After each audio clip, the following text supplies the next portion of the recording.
Hello everybody. Today I will discuss about the steroids coming under pharmacology and phytochemistry 2 of unit 2 B Pharm 5th semester according to Pharmacy Council of India syllabus.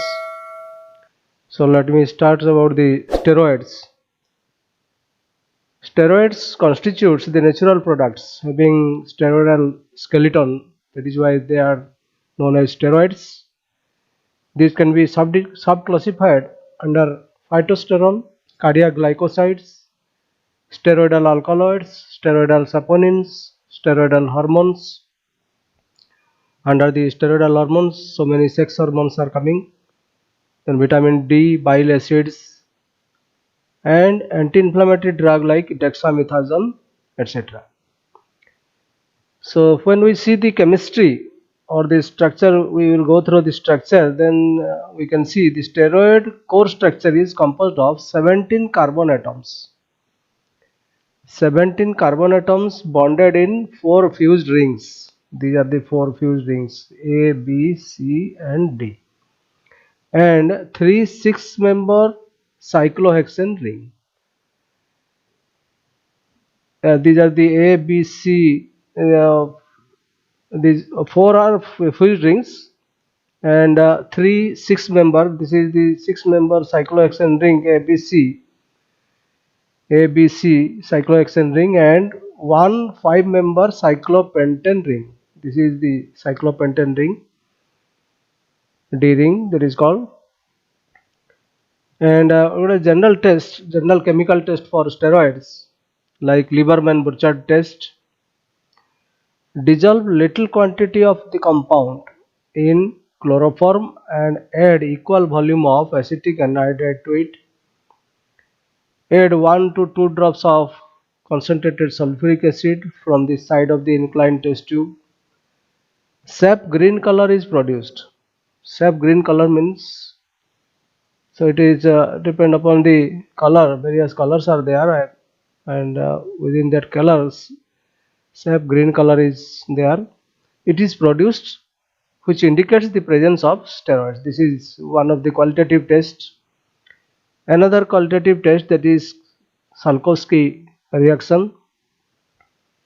When concentrated sulfuric acid is added to a solution of steroidal compound, here steroidal compound means we are performing this chemical test by taking a steroidal drug, means a plant drug or plant part which contains steroids.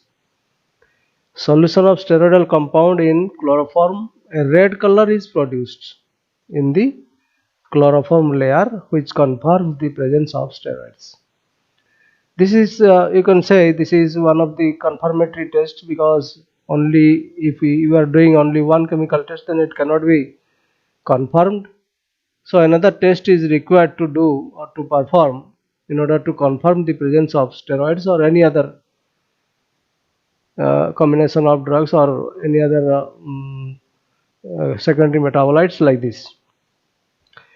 So let me discuss about this is one of the examples that cardiac glycosides coming under the steroids, because cardiac glycosides are also coming under steroids. So these are the natural plant steroidal glycosides. So glycosides are various types. So among that, steroidal glycoside is one of them. So these cardiac glycosides are coming under steroidal glycosides. These are very potent even in small doses and are extremely poisonous. When I have gone through the alkaloids, we have seen that alkaloids are also poisonous in nature in a large dose. So here these cardiac glycosides, they are very potent even in small doses and are extremely poisonous. Presence of cardiac glycosides are broadly restricted to angiosperms, families like Leguminosae, Stercoliaceae, Cruciferae, Scrofulariaceae, Euphorbiaceae, Liliaceae, etc. So these the plants coming under these families, and particularly angiosperms means seed bearing plants. they are broadly present or they are broadly available, these cardiac glycosides. These are also present in many other plants like Strophanthus, squil, Thivetia peruviana, Convallaria, Adonis vernalis. So these are also coming under or cardiac. These plants also contains cardiac glycosides. Cardiac glycosides are C23 or C24 steroidal glycosides. So here it is being named or numbered C23 or C24 steroidal glycosides. The aglycon part of here I want to recollect your memory that glycosides are nothing but contains two parts. One is glycon, another one is aglycon. Glycon is sugar part, and another one that is aglycon, that is non-sugar part. And the non-sugar part or aglycon part is named according to or the therapeutic activity of the steroids of the glycoside. There depends upon the which type of aglycon part is there. The aglycon part of cardiac glycoside is a steroidal moiety. They are either 5-membered or 6-membered lactone ring. Those with 5-membered lactone ring are called cardenolides, while with 6-membered lactone ring are termed as bufadinolides. So here lactone ring is there. Lactone ring, where it is there? It is attached with the aglycon part of the glycosides. You see the structure here, cardenolides and bufadinolides, C23 and C24, because 23 carbon atom, 24 carbon atom, these are available in two different forms. This one is 5-membered ring, this one is 6-membered ring attached with, here in cardenolides, 17 position or 17 carbon atoms that is being attached, 5-membered ring. In 17 beta position in bufadinolides, this 6-membered ring is attached. So this thing is, the lactone of cardenolides contain only one double bond. You see, only one double bond which is attached to steroidal nucleus through C17 position. But in bufadinolides, the lactone ring contains two double bonds. This is the single double bond, here two double bonds, which is attached to steroidal nucleus through 17 beta position. Is 17, here also 17. If we named it as alpha position, this is beta position of 17 position. Chemical test for cardiac glycosides. Keller-Killiani test for digitoxos. That is by mistake this one is being written as DG. It should be digitoxos. Nothing but the deoxy sugars. Baljet test and legal test. These are the three different tests for knowing the presence of cardiac glycosides. We have already discussed in our earlier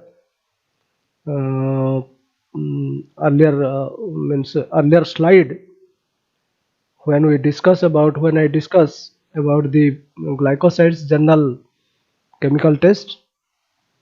We will discuss about the Keller-Killiani test for digitoxos, Baljet test and legal test. Then I will discuss about the digitalis, individual drug coming under the steroids. Digitalis synonym is digitalis leaves, folia digitalis, and this is the synonym, unique synonym, that is foxglove leaves. About the biological source, it consists of the dried leaves of Digitalis purpurea, family Scrophulariaceae. They are dried at a temperature below 60 degrees Celsius immediately after collecting the leaves. The leaves should contain not more than 5% of moisture and should not have less than 0.3% of total cardenolides calculated as digitoxin. The characteristics of the leaves, because we are dealing or we are discussing about the digitalis leaves. So the upper surface is deeply greenish to dark grayish green in color. Lower surface is pale green or more grayish in color. These leaves are about 10 to 30 centimeter long and about 4 to 10 centimeter wide. Leaves are petiolate because petioles are there. It has peculiar tea-like odor and distinct bitter taste. Very bitter in taste.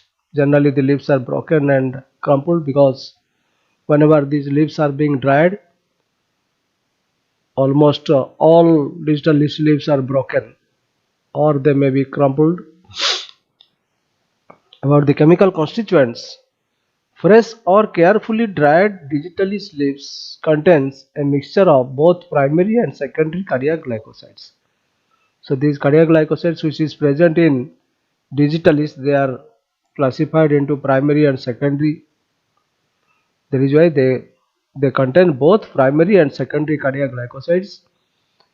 Primary glycosides are such as purpurea glycosides A, purpurea glycoside B, and glucogitaloxin.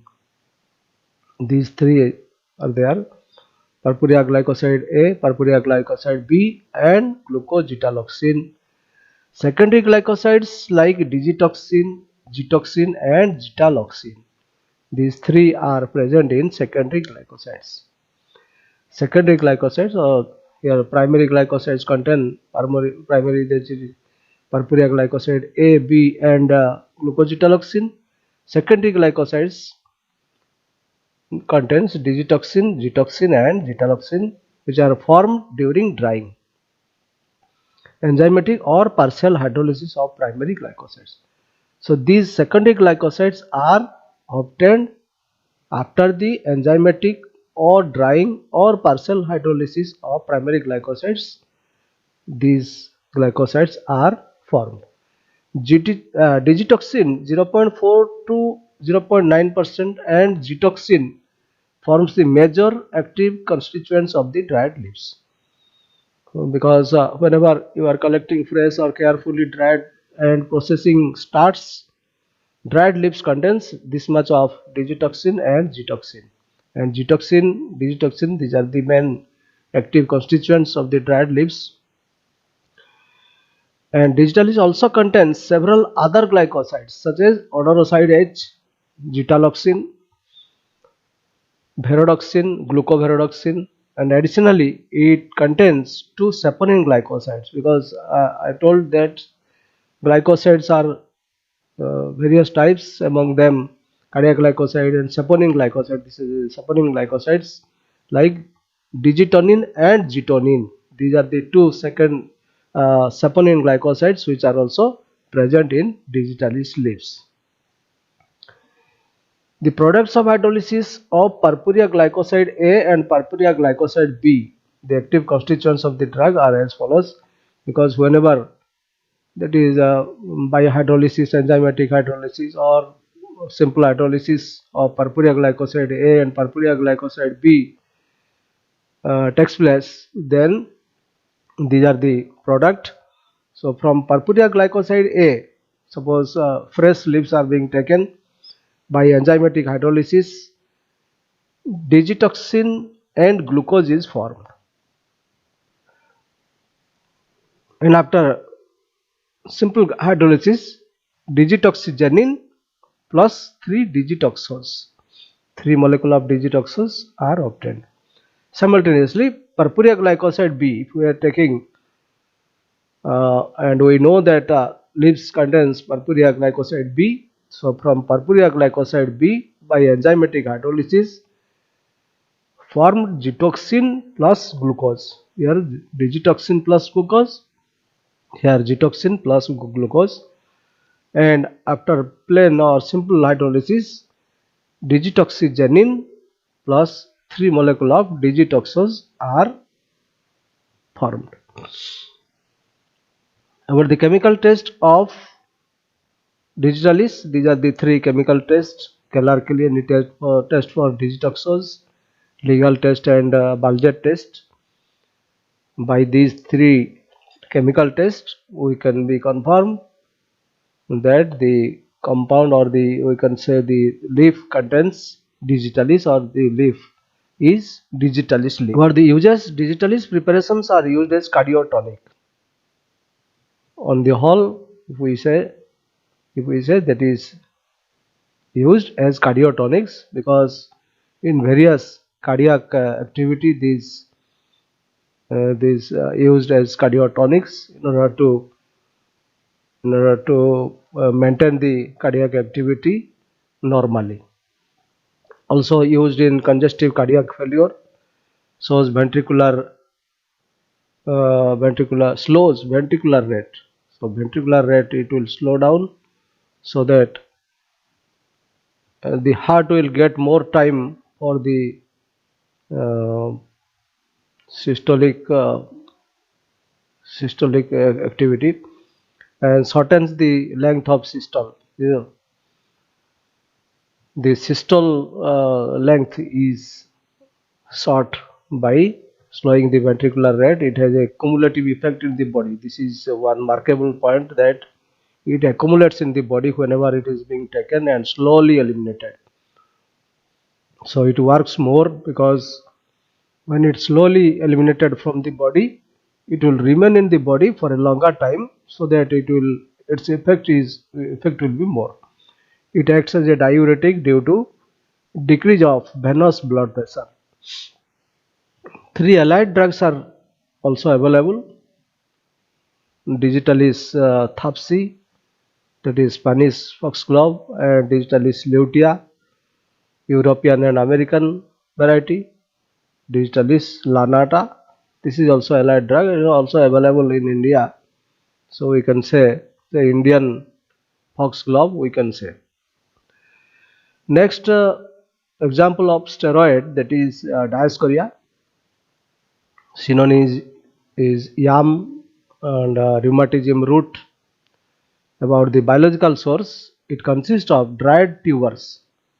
You see, tubers are being taken, dried tubers or rhizomes of the plants, Dioscorea deltoidea, Dioscorea composita, Dioscorea floribunda, and other species coming under family Dioscoreaceae. About the characteristics of the tubers as well as the rhizomes. The tubers of various species of Dioscorea shows a great variation in their shape and size, because you know that whenever the tubers are being collected, they may be broken. So that is why their shape may be changed, or size may be changed. So in a particular size and shape, it is not available. It depends upon the collection, how it is being collected. That is why the shape and size is varied. Also varies depending upon the age of rhizomes. If rhizomes are aged, means if it is fully matured, then also its shape and size will be changed. The pale yellow colored tubers can be divided into regions of shoot, crown, median, tips, because whenever tubers are colored, tubers are described, or the description of tubers there, that, and it is graded according to its shoot, crown, median, and tips. The tuber is highly starchy in nature, bitter in taste, and odorless. Rhizomes are soft, horizontally arranged, and are very close to the soil, because this is one of the physical difference between roots and rhizomes. You see, rhizomes are horizontally arranged and are very close to the soil. It is not deep to the soil, but roots are deep to the soil. Drug is covered with scattered roots. Then about the chemical constituents, Dioscorea rhizomes contain 75% of starch. Maximum starch content is there, but it is non-edible, since they are very bitter in taste. That is why they are not edible, even though it contains 75% of starch. The chief active constituent of constituent is diazoxanine, that is a steroidal sapogenin, 4 to 6% of diazoxanine, and its glycosides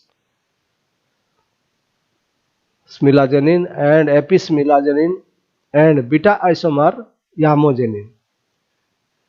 Rhizomes are also found to contain an enzyme sapogenase, because it is nothing but the saponin glycoside. That is why it also contains one enzyme, that is sapogenase.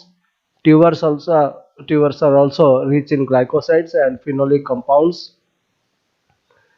So on the whole, diazoxanine is the hydrolytic product of saponin diazine.